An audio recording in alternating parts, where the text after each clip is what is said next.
Hello बच्चों, कैसे हैं आप लोग। मैं हूं दीपक ठाकरे, आपका फिजिक्स कोच। तो हम कंटिन्यू करते हैं सेम टॉपिक जो हमने शुरू किया था, दैट इज इलेक्ट्रिक डाइपोल। तो हमने दो पार्ट्स में इसको पढ़ा है, जिसमें फर्स्ट पार्ट में हमने बोला था कि electric field at N axial point, दो छोटे छोटे वीडियो बनाए थे हमने। और दूसरा था electric field at an equatorial point. Equatorial point मतलब अगर इलेक्ट्रिक डाइपोल है तो माइनस क्यू, ये प्लस क्यू, दो हमने चार्जेस लिए, छोटे पॉइंट चार्जेस लिए। पॉइंट चार्जेस के बीच का जो डिस्टेंस है वो 12 था। ये एल डिस्टेंस हो गया, ये एल डिस्टेंस हो गया, राइट। तो एक पॉइंट हमने लिया था एम, जिसका जो एक्सिस के अलॉन्ग था, किसकी एक्सिस, डाइपोल मोमेंट की एक्सिस, जो कि डाइपोल मोमेंट की डायरेक्शन होती है माइनस क्यू से प्लस क्यू, राइट। और यहाँ पर हमने बोला था कि एक्सियल जो इलेक्ट्रिक फील्ड होती है वो इस तरह से आती है। और एक जो है पॉइंट हमने यहाँ पे लिया एक्स डिस्टेंस की दूरी पे, ये भी डिस्टेंस एक्स डिस्टेंस की दूरी थी, मतलब यहाँ से डिस्टेंस ये वाला एक्स डिस्टेंस था, यहाँ से भी एक्स डिस्टेंस था। यहाँ पर हमने इक्वेटोरियल पॉइंट लिया जहाँ पे इक्वेटोरियल है ना इलेक्ट्रिक फील्ड आपको मिली। इक्वेटोरियल इलेक्ट्रिक फील्ड अगर आपको मिली है ना, तो ये परपेंडिकुलर है, तो इक्वेटोरियल पॉइंट आपको एट 90 डिग्री मिल रहा है। कहाँ से, इलेक्ट्रिक डाइपोल मूवमेंट से। और एक्सियल पॉइंट आपको कितना मिल रहा है, एट 0 डिग्री मिल रहा है, राइट। लेकिन अदर देन 0 डिग्री, है ना, आपको अगर 0 डिग्री या 90 डिग्री, आपको कोई भी एक जनरल पॉइंट पे अगर आपको कुछ निकालना है तो उस जनरल पॉइंट के लिए हम लोग कुछ जनरल इक्वेशन भी बना सकते हैं। देखो कैसे करते हैं अपन इसको, राइट। चलिए देखिए, तो हम बोल रहे हैं कि इलेक्ट्रिक फील्ड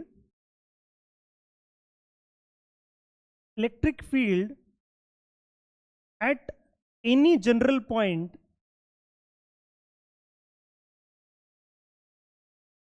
है ना, at distance X and at angle theta, ऐसा हम लोग बोलते हैं, राइट। तो हमने ऐसा कुछ लिख दिया। तो मुझे ये पता है electric dipole is minus Q plus Q, इसका जो मिड पॉइंट है यहां से हम लोग ये ले लेंगे, और डाइपोल मोमेंट का जो डायरेक्शन है पी वो यहां पर होगा। तो हम लोग ये बोल रहे हैं कि ये वाला जो एंगल है, दिस एंगल इज थीटा, और ये अगर एंगल थीटा है तो हम लोग ये बोल सकते हैं कि ये जो डिस्टेंस होगा, लेट्स से एक्स डिस्टेंस होगा। तो एंगल ले लिया मैंने एनी जनरल, है ना। अब 0 और 90 का केस तो हमें पता है। अब एनी जनरल पॉइंट ले लिया, और इस पॉइंट को मैं बोल देता हूँ let's say M. M point is any general point, है ना, एट एंगल थीटा और डिस्टेंस एक्स। तो ये जो डिस्टेंस है, ये एल डिस्टेंस और ये एल डिस्टेंस हो ही जाता है, हमें पता है कि सेंटर ऑफ द डाइपोल से हम लोग डिस्टेंस लेते हैं, राइट। तो हमने बोला कि डाइपोल मोमेंट के दो कंपोनेंट्स करेंगे। और डाइपोल मोमेंट्स के ही कंपोनेंट्स क्यों करेंगे, क्योंकि अगर मैं इसको यहाँ लेके आ जाऊँ तो ये एक्सियल पॉइंट बन जाएगा, एक परपेंडिकुलर ले जाऊँ तो क्या मिल जाएगा हमें, इक्वेटोरियल पॉइंट मिल जाएगा। तो इस पॉइंट एम को इधर से उधर ले जाने का कोई मतलब नहीं बनता। हम लोग ये बोलते हैं कि वी हैव, है ना, two components of dipole moment. तो डाइपोल मोमेंट पी जो है, जो माइनस क्यू से प्लस क्यू की तरफ अलाइन कर रहा है इसी डायरेक्शन में, इसका ये वाला जो कंपोनेंट कहलाएगा ये हो जाएगा पी कॉस ऑफ थीटा, और उससे परपेंडिकुलर जो कंपोनेंट हो जाएगा वो हो जाएगा पी साइन थीटा। अरे समझा कि नहीं, हमने डाइपोल मोमेंट के दो कंपोनेंट ले लिए, राइट। तो आप इसको थोड़ा सा बड़ा बना सकते हो, ये आपका डाइपोल मोमेंट का वेक्टर है पी, इसके मैंने दो कंपोनेंट ले लिए। तो आप मुझे बताइए कि ये पी कॉस थीटा अगर मैं डाइपोल मोमेंट बोलूं तो वो जिस डायरेक्शन में जा रहा है क्या उसी डायरेक्शन पे पी आता है।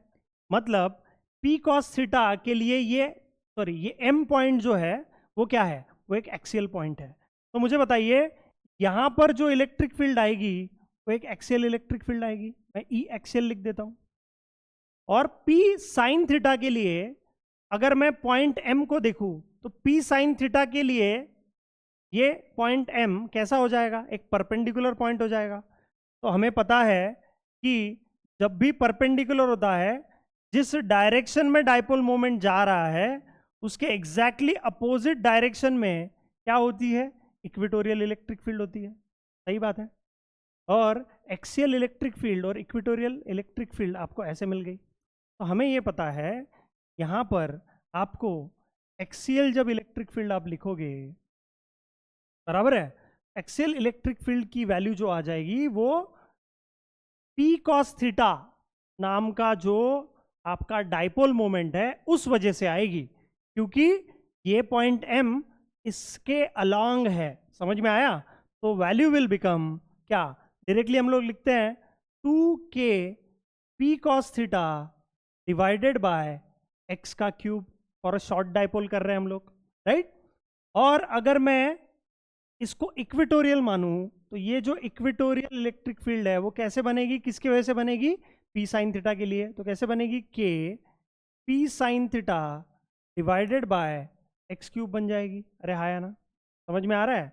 तो आपको जनरल पॉइंट की वजह से, जनरल पॉइंट पे इस डायपोल के दो कंपोनेंट हमने जो निकाले उस वजह से इलेक्ट्रिक फील्ड मिल रही है। तो अब इस इलेक्ट्रिक फील्ड को हम लोग थोड़ा सा अच्छे से लिखते हैं। तो इलेक्ट्रिक फील्ड वैसे भी वेक्टर क्वांटिटी है, वेक्टर क्वांटिटी है तो आप लिखेंगे। अब मुझे बताओ, वेक्टर क्वांटिटी अगर है, आपको यहाँ दिख रहा है कि इलेक्ट्रिक फील्ड एक्सियल वाली और इक्वेटोरियल वाली एक दूसरे से कैसी है, परपेंडिकुलर है। तो हम लोग मान लेंगे कि यहाँ पर जो नेट इलेक्ट्रिक फील्ड जो आएगी that is axial electric field का वेक्टर प्लस, है ना, इक्वेटोरियल इलेक्ट्रिक फील्ड का वेक्टर, क्योंकि ये दोनों क्या है ना, वेक्टर एडिशन कर रहे हैं हम लोग। प्रिंसिपल ऑफ सुपरपोजिशन बोल सकते हैं अपन। यहाँ पे किसी एक पॉइंट पे आपने क्या कर दिया, इलेक्ट्रिक फील्ड निकालने की और उसको ऐड करने की कोशिश की थी, तो इसका वेक्टर एडिशन होने वाला है, राइट। तो अगर वेक्टर एडिशन करेंगे तो आपको इसका मैग्नीट्यूड लिखते समय ई नेट की जो वैल्यू लिख रहे हैं आप, क्या आ जाएगी, ई एक्सियल का स्क्वायर प्लस क्या हो जाएगा, ई इक्वेटोरियल का। तो मैग्नीट्यूड ऑफ वेक्टर क्वांटिटीज हम लोग ऐसे लिखते हैं, दोनों के बीच में एंगल 90 है, तो वहाँ पे 2E1 E2 जो भी लिखेंगे cos 90 हो जाएगा, वैसे भी वैल्यू वो 0 आने वाली है। समझ में आ रहा है ना मैं क्या बोल रहा हूँ? तो आप इसको और इसका इधर खिसकाइए, थोड़ा सा और एलाबरेट करके रखते हैं, ठीक है। ये सेंटर में ले लिया मैंने, ठीक है ना। तो अभी देखो कैसे हो रहा है, थोड़ा और ऊपर सरका देता हूँ। तो क्या हो जाएगा बेटा, देखिए, तो यहाँ पर मैंने जो वैल्यू लिखी है वो कितनी आ जाएगी, ये आ जाएगी एक्सियल के लिए 2kp cos of theta divided by X cube का स्क्वायर प्लस ये हो जाएगा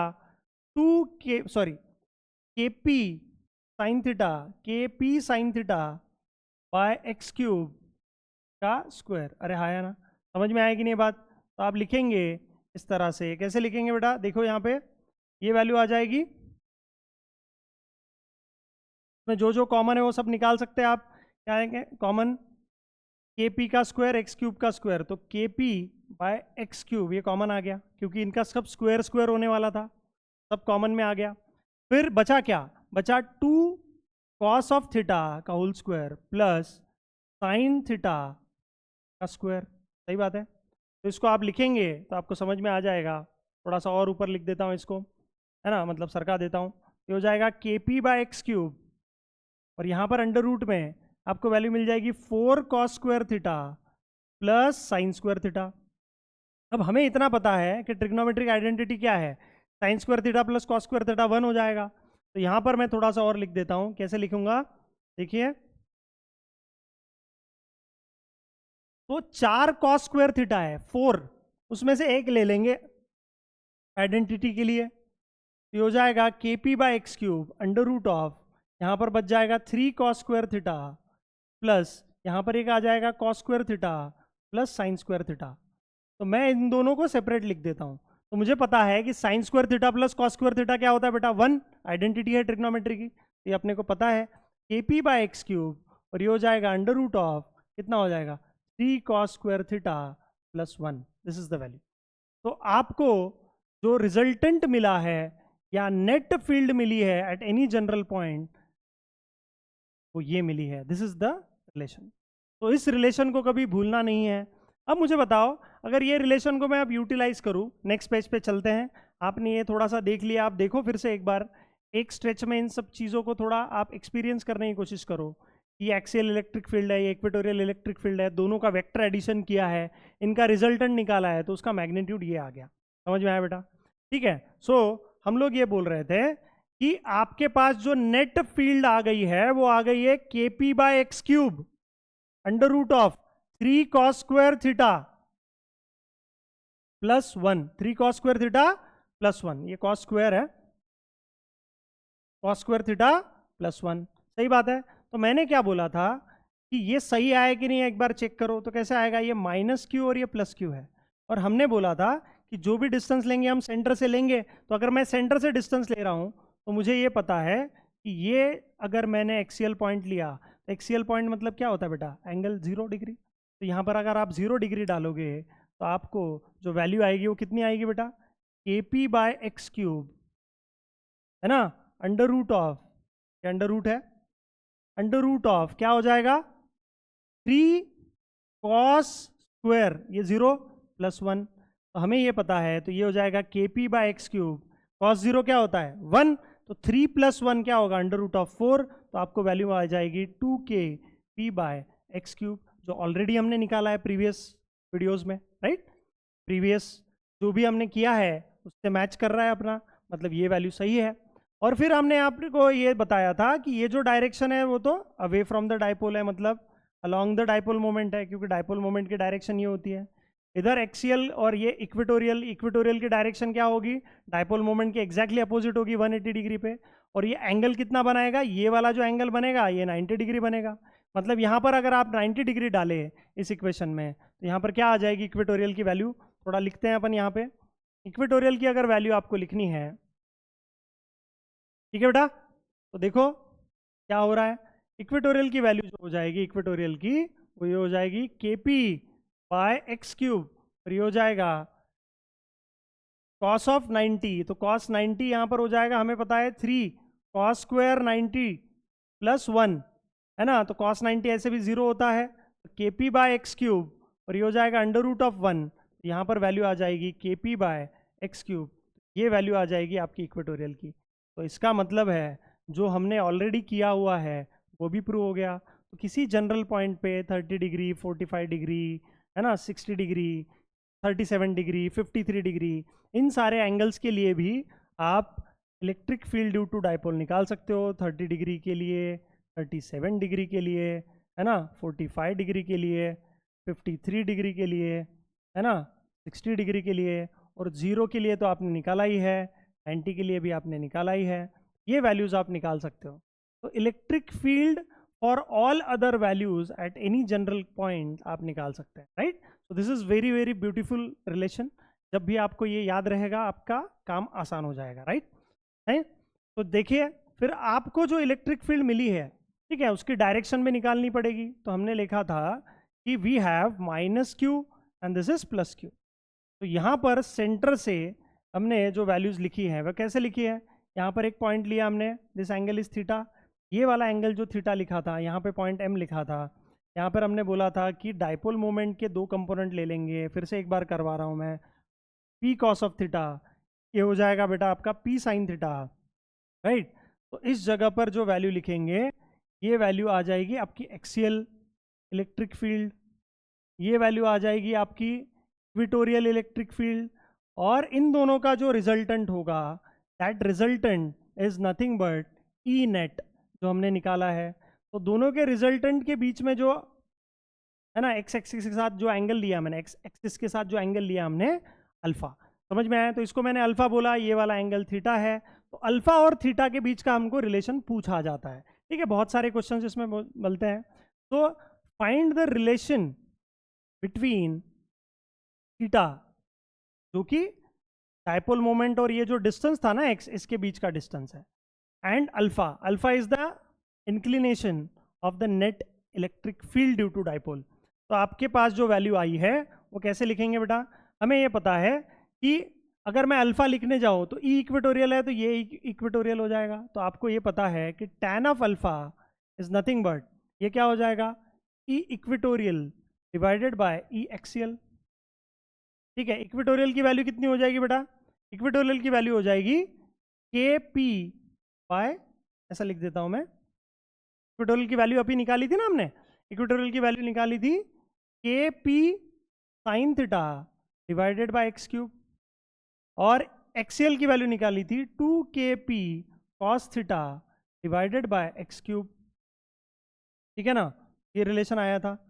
फिर यहाँ पर लिखेंगे अपन tan ऑफ अल्फा। तो हमें ये पता है k ने k को मार दिया, p ने p को मार दिया, फिर एक्स क्यूब ने एक्स क्यूब को मार दिया, तो बचेगा क्या? बचेगा 1/2 sine theta by cos theta, है ना, और ये हो जाएगा tan ऑफ अल्फा। तो अल्फा की जो वैल्यू आएगी, tan अल्फा की वैल्यू आ जाएगी, वो आ जाएगी 1/2 tan ऑफ थीटा। तो आपको इंक्लिनेशन अगर निकालना है तो यहाँ से आपको मिल जाएगा, ठीक है। मतलब ये जो नेट फील्ड है उसका मैग्नीट्यूड तो हमने निकाल लिया। मैग्नीट्यूड कितना था? kp बाय एक्स क्यूब, है ना, इंटू अंडर रूट ऑफ क्या, कॉस स्क्वायर थीटा प्लस 1, ये आपका मैग्नीट्यूड है। लेकिन किस डायरेक्शन में होगा, उसका इंक्लिनेशन जो होगा वो अल्फा से डिनोट किया जाएगा। तो आप ऐसा बोल सकते हो, अल्फा की वैल्यू आ जाती है tan inverse of 1/2 tan of theta, tan inverse of, है ना, 1/2 tan ऑफ थीटा। तो ये जो है ये आपका जनरल इक्वेशन है। तो आपके पास एक्सियल पॉइंट, इक्वेटोरियल पॉइंट या एनी जनरल पॉइंट कुछ भी पूछा जाए, ये रिलेशन आप लिख सकते हैं, ठीक है। तो एक बार आप इसको देख लीजिए, इसको अच्छे से लिखिए, नोट्स बनाइए, तब जाके आपको काम आएगा। और अगर आपको इससे रिलेटेड कुछ डाउट्स है तो आप क्वेश्चंस की प्रैक्टिस ज़्यादा से ज़्यादा कर सकते हैं। तो नेक्स्ट वीडियो में हम लोग क्वेश्चंस की प्रैक्टिस करेंगे। समझ में आ रहा है बेटा? ठीक है, तो मिलते हैं नेक्स्ट क्लास में। Thank you so much.